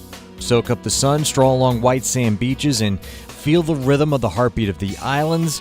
The USVI is America's Caribbean paradise. Plan your fall escape now at visitusvi.com. That's visitusvi.com. As promised, we're now joined by Anne-Marie Conti from Wirecutter, here to talk a little bit about holiday shopping season and how do you navigate prices in the wake of tariffs that may be influencing them. Anne-Marie, thank you so much for joining us today. Oh, I'm thrilled to be here. Thanks for having me. First question that I have, do we have any, comparisons of pricing from earlier in the year to now on items that suggest where we might be seeing tariff pressure for consumer-related goods? Yes. So when tariffs were first announced, and it was sort of an ever-changing landscape, Wirecutter decided to pull 40 picks that we know and love and were across categories and were a mix of household items and gifts and all sorts of things. And we started tracking those for 60 days. And so we wrote a story at that time that really said, prices haven't gone up as much as we thought. And there were a few reasons for that at the time.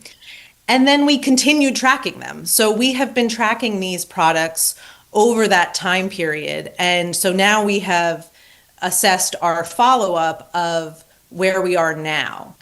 And the answer is still things have not jumped as much as we expected. Now, I'm not talking about groceries. I'm not talking about vehicles or things like that. I'm talking about specific consumer goods that people would purchase. Can you give an example or two just so that people can, kind of see what we're talking about? Yeah, so we definitely saw some things spike individually, but across the board, we didn't see a lot of change. So one of our hybrid mattress picks, that price went up because it uses steel coils. But we saw in other products, prices went up a little bit to account for tariffs, and others went more broadly. So that could be anything from sheets or colored pencils or candles, items like that, where they didn't increase much at all, or if they did, it wasn't as significant as I think had been predicted. So let's say that someone is trying to go through and do some holiday shopping right now. Let's say that they want to track prices the same way that you have. What's out there for the average person to use so they can figure out, hey, am I actually getting a good deal on Black Friday, or is this not really much of a discount from the normal price? Yeah, there are several shopping tools. There's Keepa and Camel, and those two services will allow you to see the price history of what they have tracked, generally on Amazon over time. Is there any cost to using those services?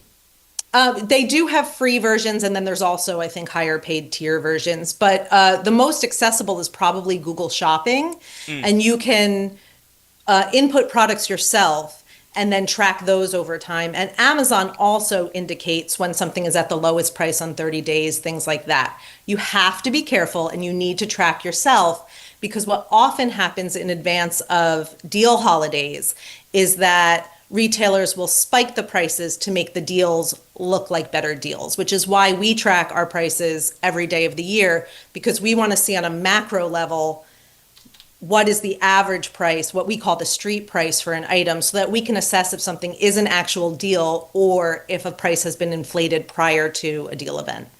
And Marie, one of the other stories that I've seen popping up in the last week or two is with shipping and logistics companies that have been saying, hey, we've got all kinds of packages coming into the U.S. that are being delayed coming through customs. Like I've seen UPS saying we're having to destroy some packages and things like that. And gosh, I certainly don't want, Christmas gifts destroyed for, my family. How do I figure out what things look like from a shipping perspective? It is challenging. There are ways to do that. The best thing to do is to try to find out by looking at the product description where the item is coming from. What happened earlier in the year is that many retailers and brands imported as much as they could and held it stateside. So those warehouse stocks are starting to deplete. So we are seeing an increase in more of these delays in items coming into the US. This just happened to me. I had ordered something. It was coming from China, and it showed up as having arrived on the same day it departed from China. So it definitely was not on my doorstep at that time. No. We've also noticed that you might see people talking about tariff bills, unexpected tariff bills that they've received. Wirecutter orders thousands of products throughout the year, and we've really only received a handful of additional tariff bills where FedEx or UPS comes to your door and says, we will not release this package unless you pay us. It's often been around the $30 range of taxes to release that product. So we haven't seen that as common as you might be seeing out on the internet, but it does happen. What other tips might you have for people that are trying to navigate this holiday shopping season as it relates to these issues? I think you really need to shop creatively. If you do want to purchase something for someone, that price tracking is incredibly important. But also there are other ways to purchase products. There are especially higher end items. If you're looking for something that's fairly luxury, it might be available on eBay in excellent condition. And so we found that with one of our beautiful Dansk bowl picks. You can find that for practically a quarter of the price on eBay. You can also buy gifts at the grocery store. You can buy gifts at high-end pharmacies. There's a lot of different ways to make these purchases. And I think the most important thing is to just think ahead and be thoughtful and be a little bit creative about what you're purchasing. Very good. Anne-Marie, we appreciate you joining us today. Thank you so much for the information, and we will catch up with you soon. Thanks. Sounds good. That is Anne-Marie Conti from The Wirecutter talking about their guide to navigating tariffs this holiday season. All right, time for trivia here on the Financial Exchange. And on this day back in 1955, The Return of the King, the third and final volume of The Lord of the Rings by J.R.R. Tolkien, was published. In 2003, The Return of the King made its way to theaters across the globe. At the 2004 Academy Awards, The Return of the King was nominated for 11 Oscars. So our trivia question today, how many Oscars did The Return of the King win? Once again, how many Oscars did The Return of the King win? Be the second person today to text us at 617-362-1385 with the correct answer, and you win a Financial Exchange Show t-shirt. Once again, the second correct response to text us to the number 617-362-1385 will win that t-shirt. See complete contest rules at financialexchangeshow.com. Peace in CNBC, Mike. Companies are blaming AI for job cuts. Critics say it's a good excuse. Your thoughts? Well, first I want to start with the premise of the story, which I'll just quote a sentence here. From tech to airlines, large global companies have been slashing staff as the real-world impact of artificial intelligence plays out, spooking employees. I'm going to start with the fact that we are not at a high level of employee turnover, no matter which way you cut the data right now. No, it's not like we've seen any uptick in the layoff rate given all of this chatter. So CNBC does point out some companies that have laid off employees. Lufthansa eliminated 4,000 jobs. Salesforce announced that they're going to do it. Klarna and others.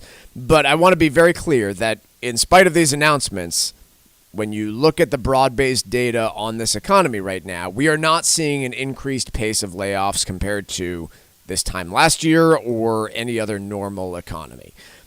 Do I buy the premise that basically their argument is it's really easy to say either we're not filling that role or we're firing that employee because we no longer need them, and ooh, look at us, it's all because of artificial intelligence.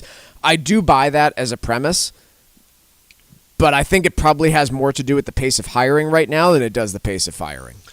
Yeah, I think so. Here's the interesting thing that we've seen. If you go back almost 3 years ago, end of 22, which is, Mike, this is when AI, like generative AI, kicked off. Yep, really started talking about it then. It was the end of 22, which was when ChatGPT was released. The layoffs rate is the exact same as it was in January of 23. The hires rate is down about 25%, and the quits rate is down about 30%. Right. Is that AI? It doesn't seem like it based on how those three numbers have moved. It's much more companies just slowing hiring and transitions overall. Quick break. Trivia Answers next. Bringing the latest financial news straight to your radio every day. It's the Financial Exchange on the Financial Exchange Radio Network.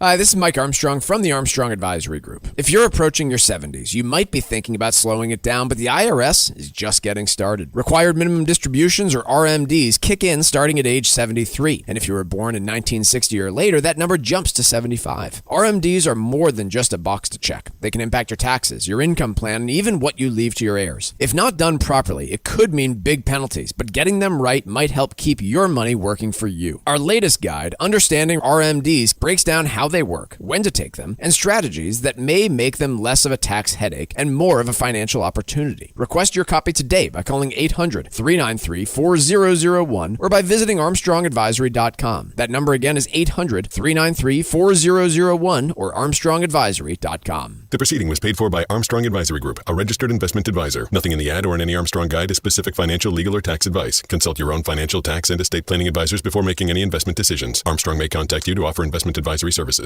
The U.S. Virgin Islands aren't just stunning, they're thriving and continue to be one of the hottest spots for vacationers in the Caribbean.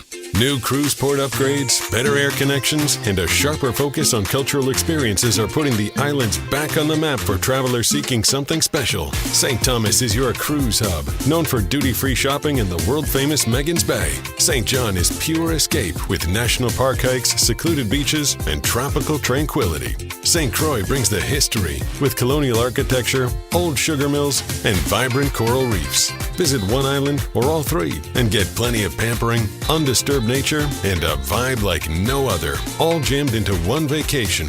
With easy travel from New England, no passport required, and no money to exchange, paradise is closer than you think. This fall, plan your getaway and fall naturally in rhythm with the heartbeat of the islands in America's Caribbean. Visit usvi.com and book your trip today.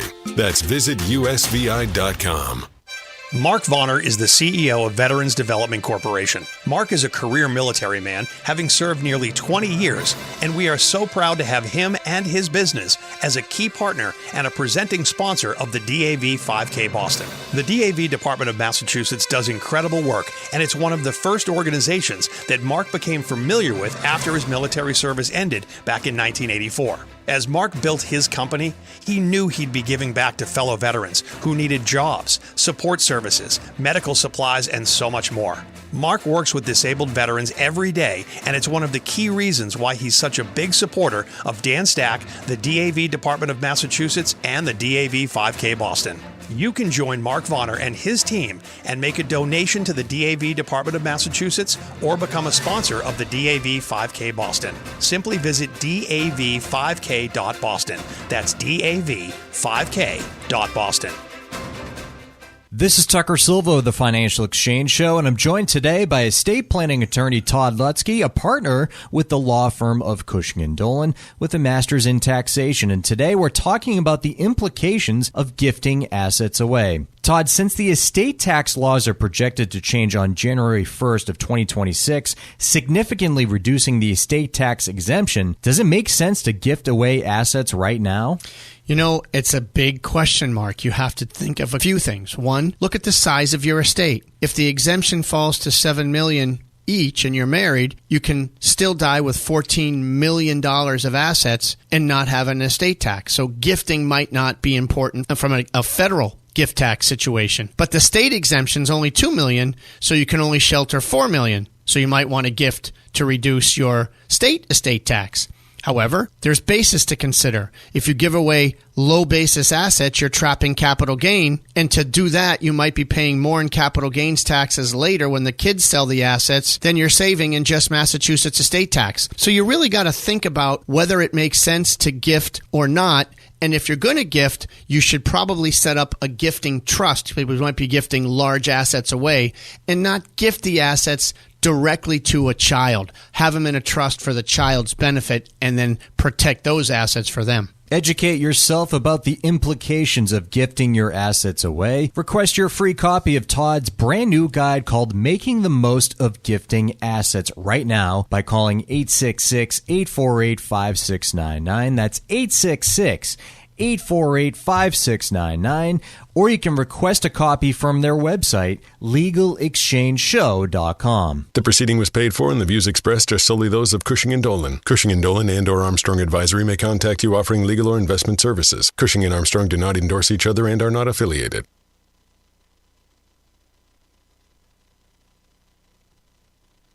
Time now for Wall Street Watch. A complete look at what's moving markets so far today, right here on the Financial Exchange Radio Network. Markets in positive territory as traders turn the page on a new week and await a new batch of third quarter earnings. Wall Street's also readying for a significant inflation reading coming ahead here on Friday when the CPI report is unveiled.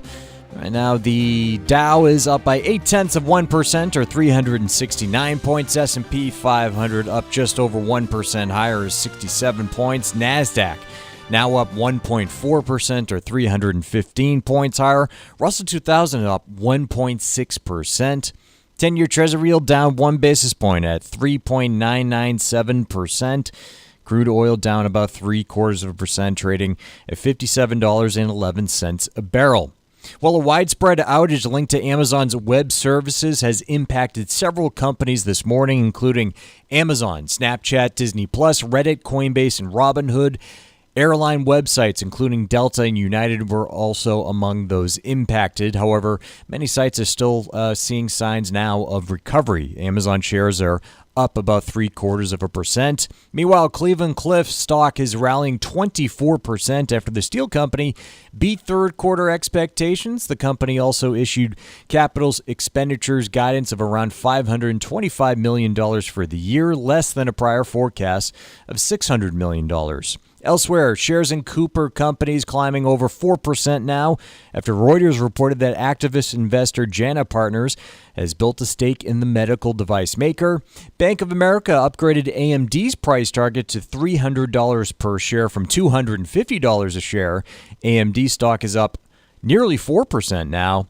And taking a look at the early earnings calendar for this week, tomorrow we'll see results from GE Aerospace, Coca-Cola, Philip Morris, and RTX ahead of the opening bell, followed by Netflix after the closing bell. On Wednesday, we'll see Thermo Fisher, AT&T ahead of the open, followed by Tesla, SAP, and IBM after the closing bell. Thursday, we'll see results from T-Mobile, Intel, Union Pacific, and Honeywell. And on Friday, we'll have Procter & Gamble and Sanofi report their third quarter results. I'm Tucker Silva, and that is Wall Street Watch. And in the previous segment, we asked the trivia question, how many Oscars did The Return of the King win? That would be 11. Mark from Newton, Mass. is our winner today, taking home a Financial Exchange Show t-shirt. Congrats to Mark.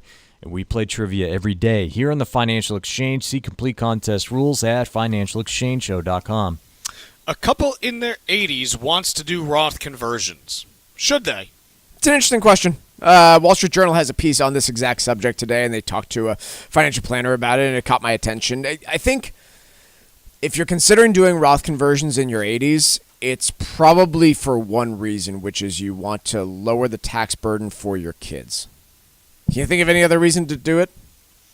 No, I mean, realistically, if you look at, estimated lifespans, even, once you've lived into your 80s, they're typically not long enough for it to, make things up there. The only place where you could maybe make a case is if there's a big age difference. Like if one's 89 and one's 81, and you say, okay, the 89-year-old has a lot of the, retirement assets, and the worry is, leaving a single spouse with with narrower tax brackets means that the tax burden could go up. But even there, you got to, really consider the tax code and be judicious about it, because you could easily see a situation where you get too aggressive there and don't really get a benefit. One item that people often miss about, later life and Roth conversions and their IRAs. This couple mentioned in the article they're worried about what happens if one of us becomes incapacitated or dies. And I want to focus on that capacity piece for a moment here. There's been a number of studies about this. You can go look at them. Boston College actually kind of does a lot of the preeminent research on long-term care. But a lot of folks, if you're a married couple in your 80s, good chance that you're going to live quite a while, and a lot of folks do end up incurring costs because of that. And if they are medical costs, say you're in a nursing home or, one of those scenarios that people really worry about, and you're incurring a lot of costs, you're in most cases not paying a whole lot in taxes because those become fully tax deductible to you. Sure. And so I bring that up to people, like, I wouldn't worry so much. If your big concern is a nursing home, that's a big concern to have and you should plan for it, but I wouldn't worry about the taxability of your IRA in that case because it's going to likely be a non-issue. There are a lot of questions out there about Roth conversions these days. It is probably one of the hottest topics in financial planning and tax strategies that are out there. But it's gone from a point of almost nobody was doing it when I started my career to sometimes these days people are doing too much of it. And you have to be aware of a lot of different factors when it comes to Roth conversion strategies. What if I, jack up my Medicare premiums because of it? Am I really doing this for myself, or is it because I'm working on multi-generational planning? If you have questions along those lines, please give the folks at Armstrong Advisory Group a call. Number's 800-393-4001. We work with clients every day to strategize around things like their required minimum distributions, like their Roth conversions, and make sure that we're taking a long-term forward outlook on what comes next for all of this. Again, if you have questions like that, you can go to armstrongadvisory.com to book a time for us to call you back, or the number is 800-393-4001. The proceeding was paid for by Armstrong Advisory Group, a registered investment advisor. Nothing in the ad or in any Armstrong guide is specific financial, legal, or tax advice. Consult your own financial, tax, and estate planning advisors before making any investment decisions. Armstrong may contact you to offer investment advisory services. Mike, I saw this story and I had to get to it. Restaurants are pitching water as a fine dining experience. What? Fed's got to hike. But like paying for fancy water? What do we like water menus, like bottled water menus and stuff like that. From like Saratoga and like, oh, you could have this one or you could have this one, and this one goes well with this meal and this one goes well with this meal. No, it doesn't. It's water. It's water. H2O. God, are we that bored and dull? I'm going to become a water sommelier. Can you imagine? An aqualier? I like it. This is not a hit at people that choose to not consume alcohol or anything like that. That's not what I'm going for. No. Being so nuanced goes well with the ribeye. In terms of your nuanced water selection, that you need to have multiple. It's sparkling, bottled, or tap. Those are your three options. You can usually do it just two. And that's the extent of your water options that need to exist, in my humble opinion. Sorry to all the water sommeliers out there. Now, here's the thing, Mike. I think we can all agree, though. There are waters that taste better and worse. Yeah, that's fair.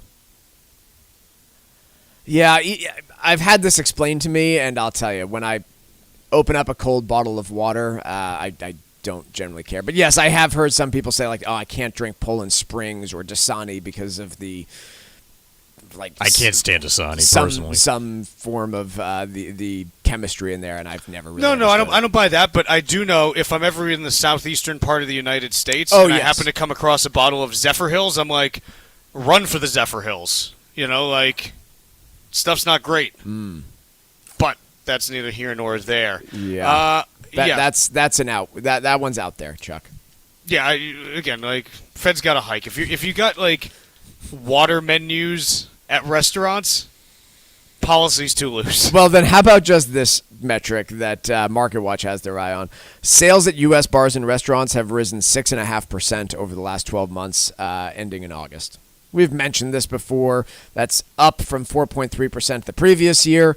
And so whether they are just looking over their water menu, the fact that sales at bars and restaurants are up 6.5%. I mean, other than airline tickets, I don't think of a whole lot that's more discretionary than bars and restaurants. Can you guys get on the Wall Street Journal right now? No, Wall Street Journal's been down for the last hour. Okay. Yeah, they're down. MarketWatch is down right now, so the AWS outage is spreading. By the way, Mike, I did confirm Fidelity's getting elevated down detector reports. So is Bank of America at the moment as well. I saw the same, so there goes my theory. So it's here's the thing about the internet. It's all connected. It's wires, man. And, you know, it's... What was the center that was describing the internet back in the 90s or something like that? Interconnected tubes. Oh, interconnected tubes, yeah. No, that's the soup tubes idea. But we'll come back to that one. Quick break here. When we come back, Stack Roulette. The Financial Exchange Show podcast drops every day on Apple, Spotify, and iHeartRadio. Hit that subscribe button and leave us a 5-star review. You're listening to the Financial Exchange Radio Network. The U.S. Virgin Islands aren't just stunning, they're thriving and continue to be one of the hottest spots for vacationers in the Caribbean. New cruise port upgrades, better air connections, and a sharper focus on cultural experiences are putting the islands back on the map for travelers seeking something special. St. Thomas is your cruise hub, known for duty-free shopping in the world-famous Megan's Bay. St. John is pure escape with national park hikes, secluded beaches, and tropical tranquility. St. Croix brings the history with colonial architecture, old sugar mills, and vibrant coral reefs. Visit one island or all three and get plenty of pampering, undisturbed nature, and a vibe like no other, all jammed into one vacation. With easy travel from New England, no passport required, and no money to exchange, paradise is closer than you think. This fall, plan your getaway and fall naturally in rhythm with the heartbeat of the islands in America's Caribbean. Visit usvi.com and book your trip today. That's visitusvi.com. Mark Vonner is the CEO of Veterans Development Corporation. His dedication to serving our veterans has made an incredible impact on his family and employees. And he is so proud to be the presenting sponsor of the DAV 5K Boston. This is Brittany Vonner. I'm a registered nurse who is now working as an assistant project manager at Veterans Development Corporation. Working with my father, Mark, has been an incredibly rewarding experience. Our company is dedicated to serving VA hospitals and veteran communities. We don't just build facilities, we build environments that support healing, resilience, and family. We are so proud to see our work directly impact the lives of veterans and the professionals who care for them. This rich history is why we care so much about supporting great organizations such as the Disabled American Veterans Department of Massachusetts in the work they do to care for our veterans. Join Veterans Development Corporation in thanking our great American heroes. Please visit dav5k.boston to show your support today. Cushing & Dolan want to help you avoid costly mistakes when it comes to gifting assets to your children. Their brand new guide, Making the Most of Gifting Assets, shares crucial strategies to help you protect your legacy and your family.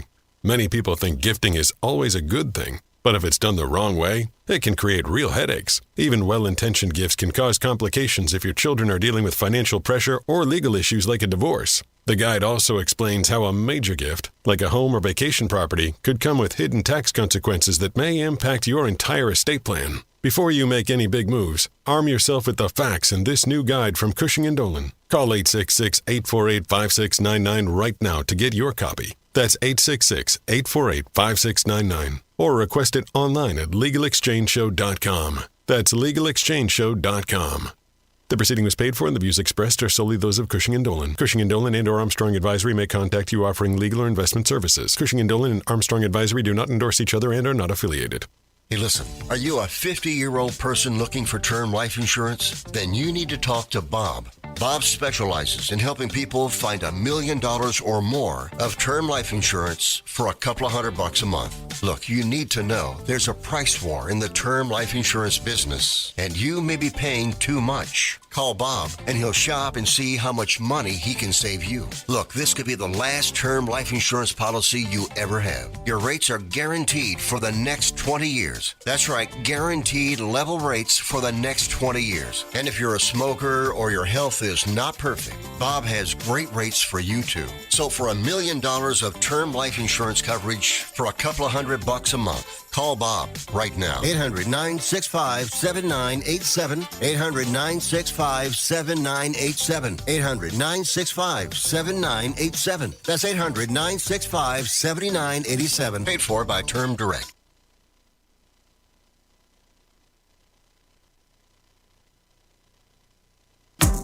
The Financial Exchange is live on SiriusXM's Business Radio Channel 132, weekdays from 11 to noon. Get the latest business and financial news from across the country and around the world, and keep up to date on how it might affect your wallet. That's the Financial Exchange, weekdays from 11 to noon on SiriusXM's Business Radio Channel 132. This is the Financial Exchange Radio Network.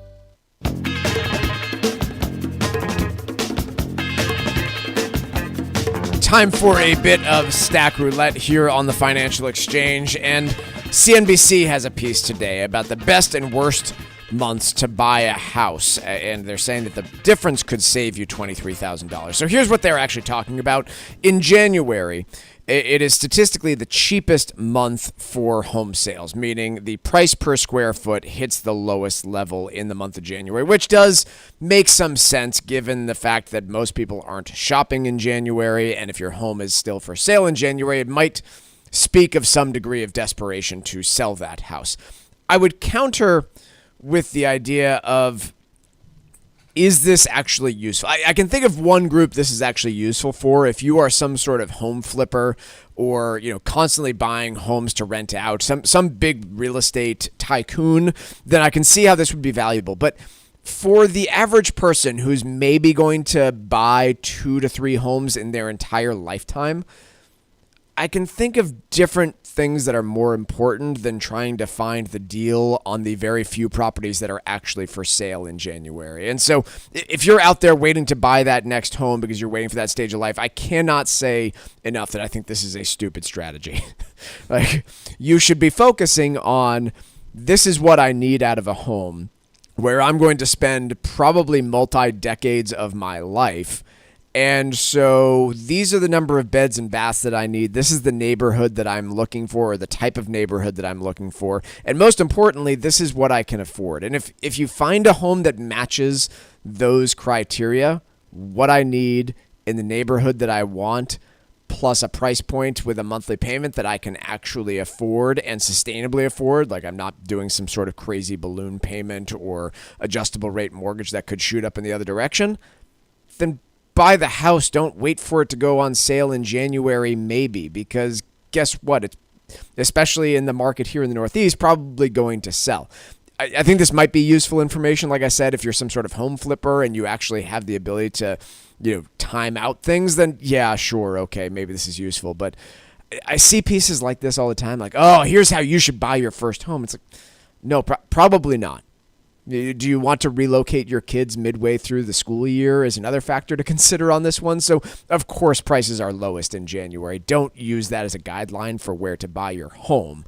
If you have an investment property and that's your business, maybe that's a different story. Tucker, what do you have for Stack Roulette? Well, Mike, you have kids, I have kids, and I got to ask the question, are they in the frenzy that is and continues to be for decades of Pokemon? No. Labubu's, yes, but Okay. Pokemon, at least with my kids, is relegated to the boys in their class and not as enthusiastic amongst the girls. Okay, so when I was growing up, in I don't know, second or third grade and trying to fit in awkwardly, I was forced into looking into buying Pokemon cards because all the cool kids had it. Correct. I went to a KB Toys and I went to the counter and I asked for a Pokemon set. I had no idea what they were really, and the guy just pretty much laughed in my face because they were just sold out. Well, it continues to be the case still to this day. And not just Pokemon. I love Mike. artificial shortages like this. Yeah. Good moves. Not just Pokemon. The sports cards are booming now. We've seen all the Tom Brady investment in Card Vault, and you've seen those Card Vault shops pop up all around the country. I knew about the Pokemon thing. I was not familiar with trading cards for sports again, making their heyday. Taylor Swift is also in that category as well. And What do you mean? What is she doing in that category? I'm seeing now. Can I buy a Taylor Swift card with her stats on it? Apparently, well, I don't know if there's stats on it, but there are some sort of cards. How much money she made on the Eras tour? It's just on the back, just like a batting average. I and would RBI. love some awesome T-Swift stats to be printed on a card. Well, this according to CNBC, sales of collectible trading cards like Pokemon and sports sets are surging, with Target reporting a 70% year-to-date increase and expecting over $1 billion in annual revenue from that category. And you see more and more retailers like Target and Walmart trying to increase their inventory of these trading cards, whether it's sports or in pop culture or entertainment, ahead of the holiday season here. I'll tell you what, Chuck. Or Tucker. I'm Tucker. Thank you. What's your name? It's very confusing. Thomas. Yes. Thomas and Charles. The water story was Chuck's over-exuberant story. This is mine. Fed's got to hike. If we are getting back into infatuation with... What's next? NFTs? Are we going to get to see a JPEG image, computer-generated image, see it surge again? This is not the type of stuff that you see in an economy that's on the cusp of recession. So Fed, who is probably going to cut rates in a week, beware of stuff like this. Speaking of things that are going to drive prices higher, runaway insurance costs are surging across the nation. We've covered this quite a bit. Some of the worst rates increases that we have seen include Colorado, Louisiana, Florida, Minnesota. This is something that is honestly equally dispersed across the country and somewhat random in terms of where it goes. Currently, 11 states regulate the ability for insurance companies to increase rates on their homeowners. So the states include Alabama, California, Hawaii, Mississippi, New Jersey, North Carolina, North Dakota. They can only reject them if it's an increase of 5% or more in North Dakota. Pennsylvania, South Carolina, where it has to be 7% or more, Washington, and West Virginia. And you'd better believe that lawmakers in other states are going to jump on this bandwagon. And here is... Lawmakers, I think, frequently come up with solutions to problems that are not wise economically, but I can assure you there is only one eventual outcome should state insurance regulators refuse price increases, which is what is happening across the country right now. Is insurance companies are, jacking rates up 10, 15, 20% in many cases. And the regulators are saying, no, pump the brakes, we're not going to let you get away with it. There's only one outcome there, which is insurers are going to disappear from that market. So what do price caps do? They lead to shortages. We are very familiar with this when it comes to things like rent control or price caps on groceries. We are less familiar with it when it comes to insurance, but the same thesis applies. So again, I know nobody likes to see their insurance rates go up. It's not happening because companies are greedy. Of course, companies are greedy, but it's not the cause. It's not the root cause behind rates going up. The root cause is the risk is getting a lot higher for all of us from homeowners and car insurance, both because the replacement costs are higher and more natural disasters. And so guess what? Rates are going up. And if your state tries to limit it, then you're going to see those insurers step out of those states like you've seen in the health insurance and auto and home insurance rates. That's all the time we have for the Financial Exchange today, but we'll be back at it tomorrow. Dow, S&P, and NASDAQ all strongly in positive territory. We'll have a full recap for you, amongst other things, tomorrow. Tune in.